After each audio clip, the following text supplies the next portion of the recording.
बुनाई भारत का सिर्फ एक प्राचीन पारंपरिक शिल्प ही नहीं है, बल्कि यह हमारी संस्कृतियों की विविधता की एक पहचान भी है। पिथौरागढ़ जिले में दारमा, ब्यास और चौदास घाटी व उत्तर पश्चिम नेपाल के कुछ हिस्सों में रंग या शौका समुदाय रहते हैं।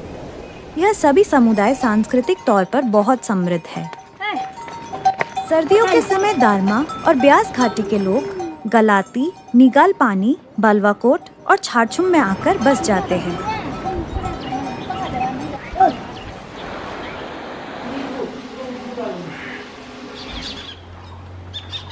बुनाई की परंपरा रंग समुदाय में पीढ़ी दर पीढ़ी चली आ रही है और इनके जीवन का एक महत्वपूर्ण हिस्सा है। थोड़ा जो कारण खाली 6 महीना निंग अक्टूबर रो यूरा ले अक्टूबर लास्ट नवंबर फर्स्ट होना सो क्योंकि थोड़ा ज़्यादा बारिश को मूरा नहीं और होरन वो जैसे निंग थोड़ा ठंडा रो ज़्यादा सुमी में तरह इनको जैसे निंग दोहराएं ले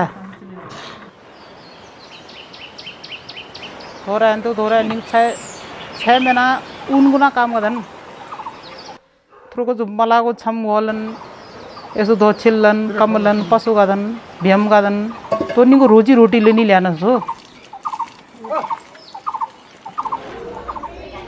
भीमको निंगो समाज रो क्योंकि निंग भीमको खोल महत्व मिले क्योंकि निंग हर में सा भीमको यूज गादन जैसा बूझ काज लेनी तो सबसे पहले निंग भीम पंगदन तो इधर यूज गादन तो निंग बुद्रो याम टाइम ते भीम पंगदन अंदोला कल चलता क्योंकि ध्यान ले माने निंगो पीढ़ी दर पीढ़ी तुक खतरा निंगो भीम पंगदन। इनके बुनाई का तौर तरीका पर्यावरण से प्रभावित है और ये इसके डिजाइन में भी देखने को मिलता है। और बेम्बर जो डिजाइन लेनी इधर जो ढोक लेनी थो जो ला ढोकने ढोकले इधर ठीक से लिया बामिना जैसे मिलांग मत दनी इधर गातन और इधर डिजाइन ले बहुत बढ़िया डिजाइन लेनी जैसा सिंग और जैसा वाह लेनी इधर को डिजाइन लेनी गातन लिया कोई भी जनता आसन रो अमर लगा था कि खला अपनो आदि क्लास ले ठंगदा ने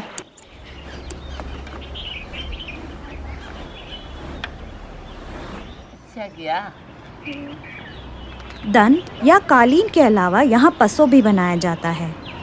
यह एक तरह का पारंपरिक कंबल है। पसो बनाने के लिए काले भेड़ का ऊन का उपयोग किया जाता है क्योंकि इससे ओढ़ने वाले के शरीर में गर्माहट बनी रहती है। जब लोग एक स्थान से दूसरे स्थान यात्रा पर जाते हैं तो वे पसों को अपने साथ रखते हैं क्योंकि इससे वे कड़ी सर्दी से खुद को बचा पाते हैं।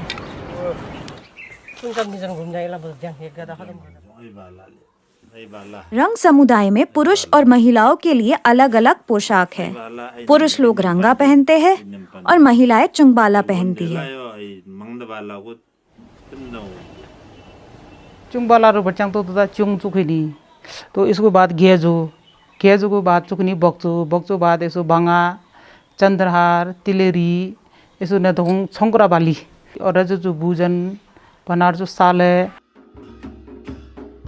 रामी कोई ना इंगी तो श्री डामीरान ता नास जो है चुंगबाला जोक से गया श्री ब्योली से गया आरती होता था ये तंजी श्री नम जोक से गया चुंगबाला चुक था जो 4-5 टी-शर्ट रानी ले ब्योला रखा तो इधर मुख्य चीज़ था नहीं इतना लेने की ब्योलो को मतलब शुद्धि टाइप को लेने लिया पूजा रचुकनी जैसा निंग धर्मा पूजा से समा की दन इल्माते काफ़ी खरन है चुंगबाला ना धर्मा में चुंगबाला चुकनी और रंगा चुकनी इधर निंगो से समाज ले खुश लेने लिया मतलब उंगलंगला जनतनी त्यो चुंगबाला अगर बढ़िया ठोंग से मान लगता लगते हैं ला खंगुरे द चुंगबाला हम जाता एक साल जी तक गी चुंगबाला बनते ले या ना तो सर रंग में जनता 15 दिन से दिन के था और धल काफ़ी ढील रंग में जनता में ना सुके था लिया रंग संस्कृति जिससे संपन्नरी ले रंदरी ले बनियाना ने खला खाली मताल लिया रंद दे लेकिन तिगरी रंग से ला खाली मताल लेना पन्नी रंग लेना फिर तिगरी मनना इतना पन्नी लोनी पंचारी मनना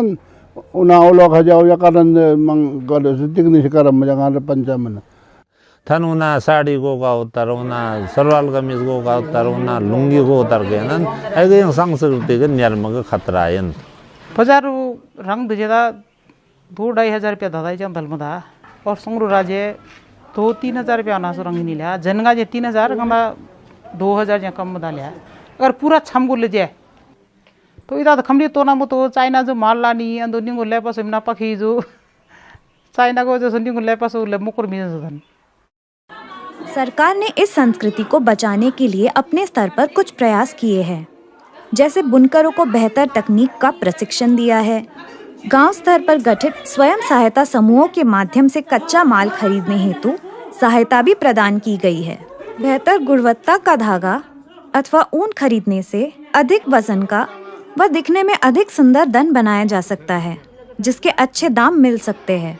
बुनकरी धैर्य का व्यवसाय है, मेहनत का फल मिलता है, लेकिन कुछ समय लग सकता है। बाजार में प्रतिस्पर्धा बढ़ रही है। लोग स्थानीय स्तर पर हाथ से बने दन या पशु की तुलना चीन में मशीनों से बनी दरी या कंबल से कर रहे हैं। बाजार में इन दरियों, कालीनों व कंबलों का चलन बढ़ता जा रहा है। यह शंका बढ़ रही है कि पुरखों की धरोहर व उनके द्वारा दिया गया यह ज्ञान एक दिन कहीं लुप्त न हो जाए। इस धरोहर को बचाने के लिए सभी हितधारकों को मिलकर प्रयास करने की आवश्यकता है।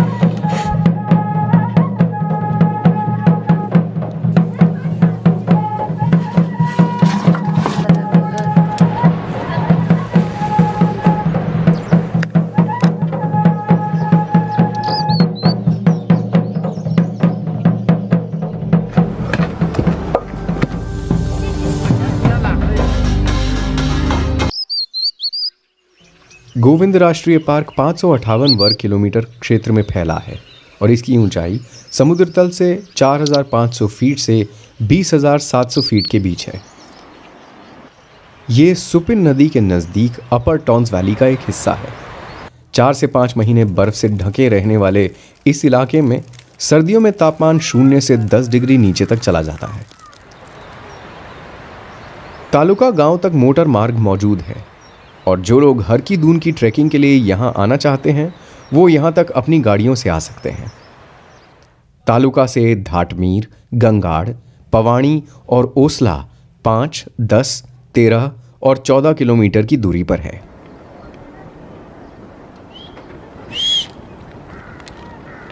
गंगाड़ गांव के लोगों को गंगाड़ी कहा जाता है। बहुत पहले ये लोग टिहरी गढ़वाल क्षेत्र में गंगा नदी के किनारे बसे हुए थे, लेकिन जब भौगोलिक और राजनीतिक स्थितियां बदली तो ये यहां आ बसे। मवेशी पालन, जैविक खेती और वन उत्पादों पर गांव के निवासियों का जीवन आधारित है।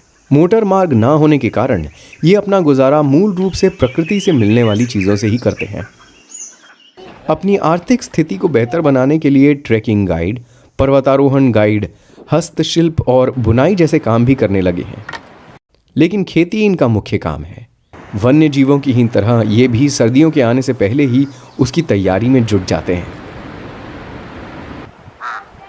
जब बर्फ पिघल जाती है तो ये लोग अपने सीढ़ीनुमा खेत तैयार करने लगते हैं। इस समय खेतों में पिछली फसल के ठूंठ मौजूद होते हैं, जिन्हें इन्होंने फसल काटने के बाद जमीन में ही छोड़ दिया था ताकि मिट्टी उपजाऊ बन सके।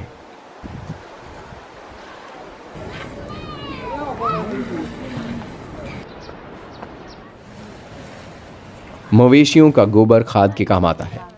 ये खेतों में मुख्य रूप से गेहूं, चौलाई, मांडवा, फाफड़ा, सरसों, राजमा, कद्दू, मटर और आलू जैसी फसलें उगाते हैं। खेतों में सब लोग मिलजुल कर काम करते हैं। पुरुष भेड़ बकरियों को घास चराने मैदानों और जंगलों में चले जाते हैं। खेतों में हल बैल की मदद से चलाया जाता है और निराई गुड़ाई हाथ से होती है। फसल कटाई सर्दियों से पहले ही हो जाती है और अनाज निकालकर उसे लकड़ी के कोठारों में भर दिया जाता है, जहां ये काफ़ी समय तक सुरक्षित रहता है। हमारा जो यहाँ का जो व्यवसाय है, 6 महीने बरसात के लिए हम कोटा करते हैं, 6 महीने सर्दी के लिए हम कोटा करते हैं। तो सब इसी में होता है, जो भी सामान है हमारा, छोटे मोटे आइटम ही ले जाते हैं हम ना, जैसे एक दिन के लिए ले जाते हैं घर में। अभी बनाना है तो अभी टोकरी टाइप होती है इस प्रकार की, उसमें ले जाते घर में, उसी को एक बार बनाते फिर सुबह फिर ले जाएंगे।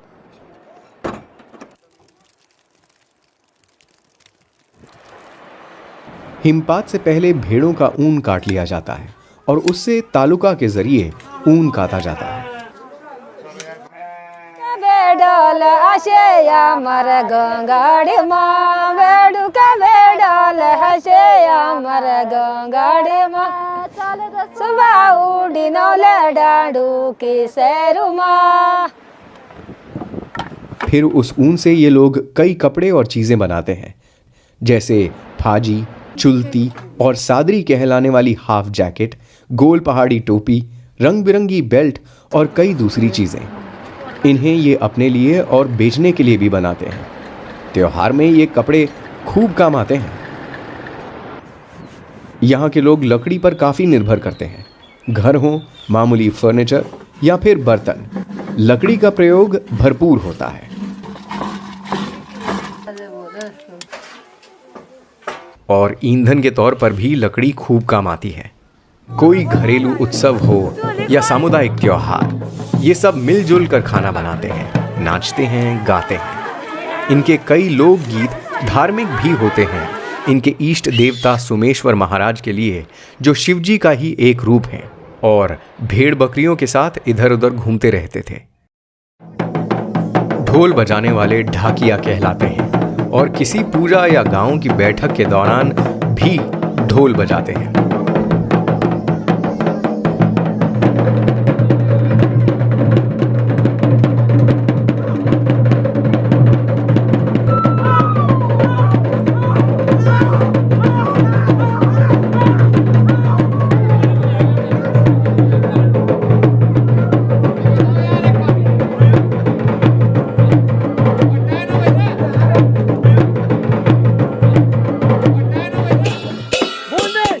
फागुन के महीने का स्वागत करने के लिए पूर्णिमा की रात एक पूजा की जाती है और अच्छी उपज के लिए प्रार्थना की जाती है।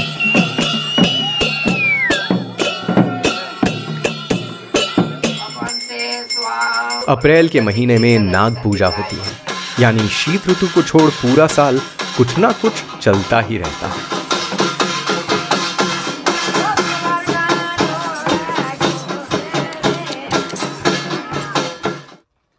इनका आहार काफ़ी सरल और पोषक होता है। बाड़ी एक ऐसी ही चीज़ है, ये आटे और मक्खन से बनती है।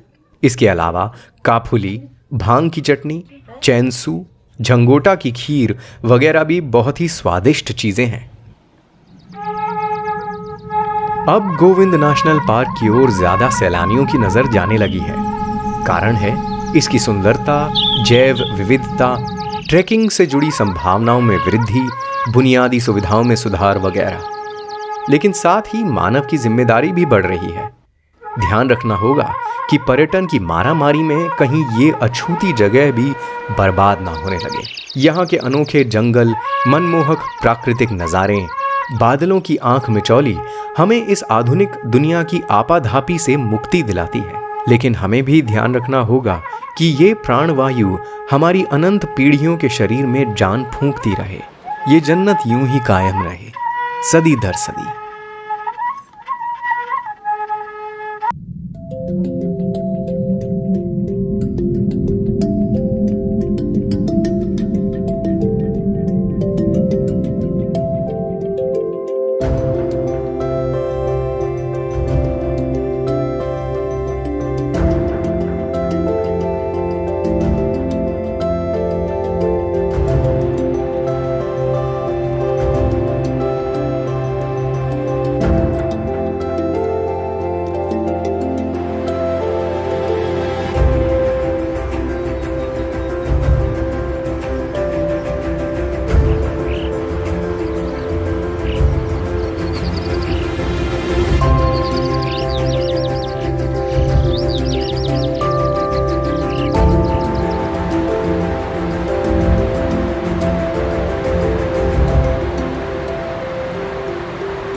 चौदास पट्टी का नाम महाकाली नदी के ऊपरी पहाड़ी क्षेत्र में स्थित 14 गांवों के होने पर रखा गया है। ये क्षेत्र स्थानीय भाषा में बंगबा के रूप में जाना जाता है और यहाँ के निवासी बंगबानी या चौदासी कहलाते हैं। चौदास पट्टी के प्रमुख स्थलों में से नारायण आश्रम सबसे प्रसिद्ध है। नारायण आश्रम समुद्र तल से 2734 मीटर की ऊंचाई पर स्थित है। यह स्थान प्राकृतिक परिवेश और जैव विविधता से समृद्ध है। लोग नारायण आश्रम अपने अंदरूनी शांति की खोज में जाते हैं।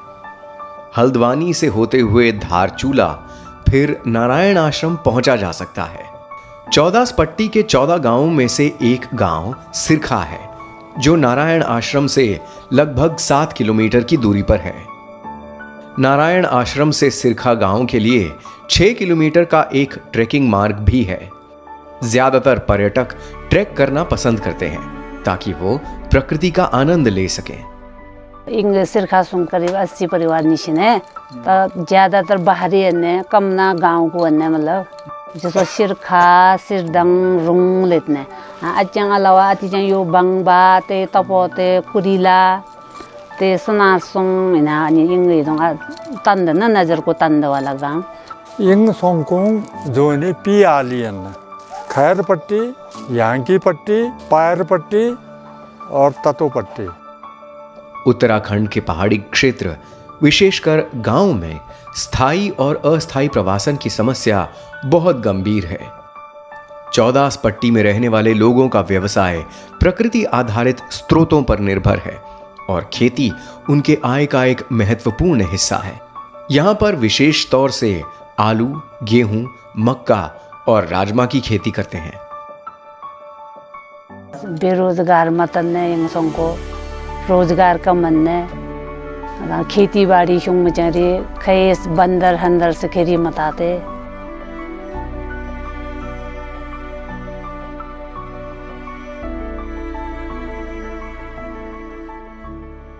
आथे लो आलू ग सीजन ने लचंदरे आलो ये बलंगता थन अति खाद डोलान हुंतने खाद डालेतने अति बाद हल जोतेतने तो चिलिंगे करग लागा अति बाद दुमा खुदाई शुंग परेनी आलो पिजे चेलंग हले जैसो तिग चंतो मत मत मैं टाइप के लेने आँख ना टाइप का अति अति अति तातने जो पीछे से तिग पूछना टाइप पूछ चंतो एक ही आँख टाइप का लेने अति काटेतने जी मत मत मैं नहीं अति तातने काटेतने जी चंतो का कटत लेने अति फुंसा होतने आलो को ये बलंग बख्तर अति मैं वाला लक्सा होतने खमी से जैसे ऐसे नाली बना लाग लाइन से युप्तने खमी से इन्हें तमची ऐसे ऐसे इन्हें युप्तने न मतलब जमा महिला सीधा होतने खेती हेती अति युरा श्री मंगता हल्लंग जो तत लेना है गुड़ाई महिला में से होतने कटाई महिला में से होतने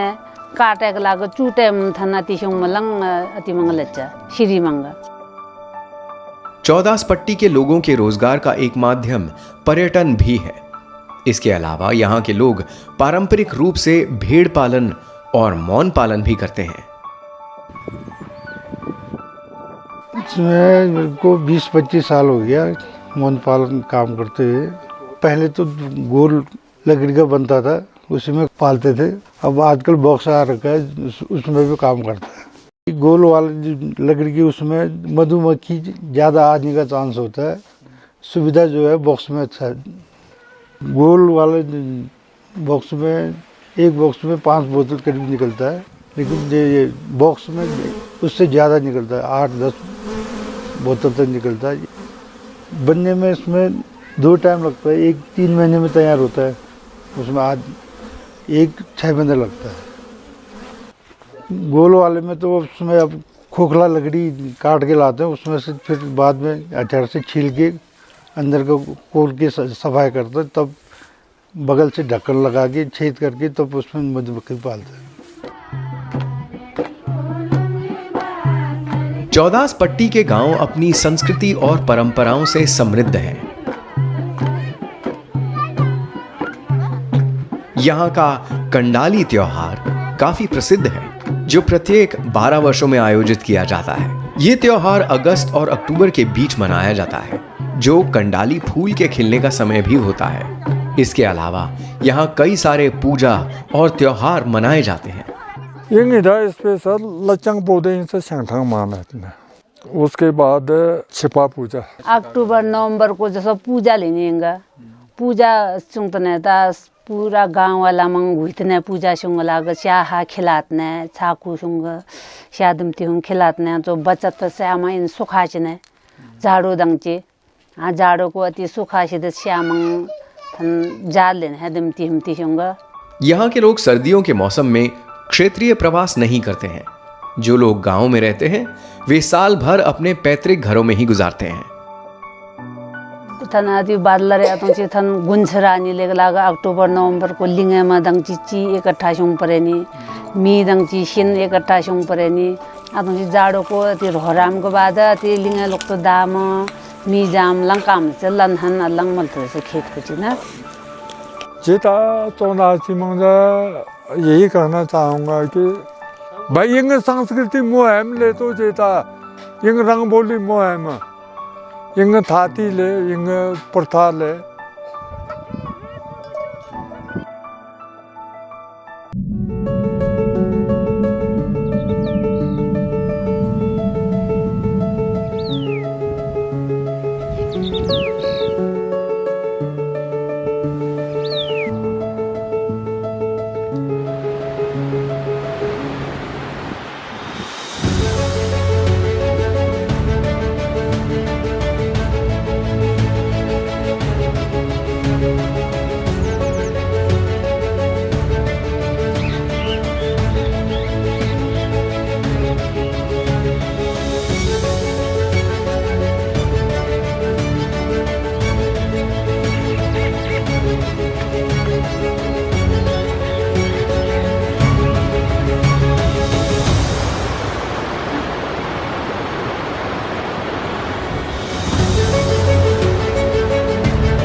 उत्तराखंड और हिमाचल प्रदेश के सीमा के निकट रुपेन रेंज में समुद्र तल से 1808 मीटर की ऊंचाई पर स्थित गांव है दोनी, सट्टा, खन्ना, मसारी और सेवा। इन गांवों में हरे भरे जंगल, सेब के बागीचे, सीढ़ीनुमा खेत,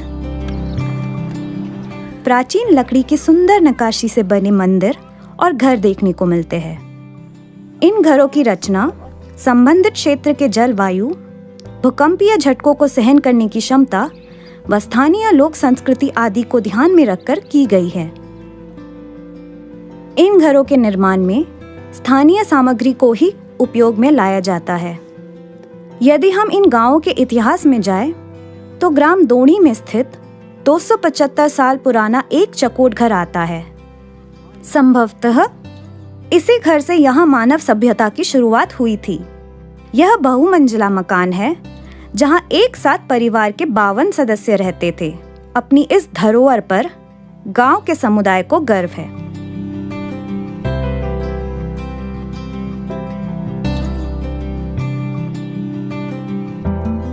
मकानों का लेआउट सरल है।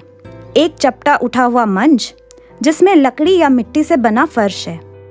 घर के कुछ हिस्सों को पत्थर के स्लैब के साथ बनाया जाता है, जो कि मौसम के अनुसार घर के भीतर के तापमान को नियंत्रित करने में सहायक होता है। लकड़ी के ढांचे के सहारे पत्थर से बनी दीवारें हैं, जो भवन को मजबूती प्रदान करती है और साथ ही इसे लचीला भी बनाती है, ताकि यह भूकंप के झटकों को अवशोषित कर सके और कंपन में मजबूती से खड़ा रहे। घरों के सामने और पीछे के भाग में नालियां है। घरों की बनावट ऐसी होती है कि उसमें अधिकतम धूप आ सके। तो यहाँ पहाड़ी इलाका है, इसीलिए जो है यहाँ लकड़ी के घर बनाए जाते हैं। इनमें ना तो सर्दी में ज़्यादा सर्दी महसूस होती है और गर्मी में ना ज़्यादा गर्मी महसूस होती है। घर बनाने में जैसे चीड़, देवदार, इनकी लकड़ियाँ ज़्यादा यूज होती है। और जैसे लकड़ी का और ये पत्थर का, जैसे इस पे जोड़ों पे पत्थर लगाते हैं और इसके बहुत सारे ज्वाइंट होते हैं, खूंटे कूजी बहुत सारे वो लगते हैं इसमें। तो जैसे भूकंप से हिल भी जाएगा तो आसानी से गिरने का खतरा नहीं रहता इसमें। दालदार इसलिए बनाई जाती है कि जैसे सिलेटें लगाती है पत्थर की, तो अगर इसको सीधा रखे तो पानी अंदर आ जाएगा सारा। और अब ऐसे कि नए सिस्टम से अब कुछ बदलाव बुला रहे। पहले दरवाजे भी छोटे इसलिए बनाते थे कि बर्फ ज़्यादा गिरती थी इधर, इसलिए गर्म रहती है वो मकान। और जो अब के नए अब ऐसे कि थोड़ा कुछ बदलाव भी आ रहा है, तो मकान भी वैसे है कि ऊंचे दरवाजे बना रहे हैं अब 5-5 फुट के। आमतौर पर घरों को समुदाय के पेशे से जुड़ी उनकी जीवन शैली के अनुसार बनाया जाता है। भूतल को गोठ, पंड या गौशाला कहा जाता है, जहां जानवरों के लिए एक आश्रय स्थल और कोठार है। कोठार अर्थात अनाज को सुरक्षित रखने का एक भंडार गृह। गोठ के ऊपर कुछ घरों में मवेशी या चारा रखने के लिए एक और मंजिल होती है। लिविंग फ्लोर को मात कहा जाता है, जिसमें छोटी खिड़कियां, दरवाजे, अलमारी, फड़की और बालकनी होती है। हमारे यहाँ कोई मनोरंजन का सिस्टम नहीं है, तो लकड़ी के घर में हमने मनोरंजन के लिए स्पेशल एक, जिसको हम फड़की कहते हैं, उसको बनाया गया है। उसके ऊपर जो हम बैठ के वार्तालाएं या बातें कर सकते हैं। जैसे हमारे मेहमान आएंगे तो भी वहाँ पर बैठ सकते हैं और बातें कर सकते हैं। पहले के समय में भवनों के निर्माण में बहुत अधिक कठिनाई होती थी। सड़कों और अन्य सुविधाओं की कमी के कारण भवन निर्माण के समय पूरा समुदाय एक दूसरे के लिए मुख्य वास्तुकार या मुख्य मिस्त्री के रूप में श्रमदान करता था। अपने खेती बाड़ी का काम करता हूँ और थोड़ा मिस्त्री काम करता हूँ और 15 साल हो गए मेरे से लकड़ी काम करते हैं। मेरे दादा परदादाओं ने ऐसे काम किया और तब मैंने अपना काम सीखा। जैसा जिम्मेदार बोले तो काम कर ही नहीं हमें। अब छोटे दरवाजे डालने, बड़े दरवाजे डालने, 3 मंजिल बनाना है, 2 मंजिल बनाना है, तो इस तरह से हम बना सकते हैं। तो हम पहले तो हम लकड़ी के से चलते थे, 2-2 आदमी लगा था हमारे। अब मशीनें आ गई। पहले तो एक न्यान एक बाँस से बना देते पुराने मकान को ना, और अब मकानों में ऐसे गैया औजार शुरू कर दिया, इंच टेप कर दिया, न्यान कर दिया, बसुले हैं, सारी चीज़ें मतलब सारी यूज कर दी। भवन निर्माण टेक्नोलॉजी का स्थानीय परिस्थितियों के साथ घनिष्ठ संबंध रहा है, जो वर्षों से सिद्ध जीवन काल के साथ कारीगरों के गौरव को दर्शाता है। घरों के साथ साथ स्थानीय देवी देवताओं, जिनमें विटासन देवी प्रमुख है, के मंदिरों के निर्माण में प्रयोग की गई कलाकृति और लकड़ी की नक्काशी का जटिल शिल्प इस क्षेत्र की एक सांस्कृतिक धरोहर है, जो विविधता के साथ साथ विशिष्टता को भी जोड़ती है।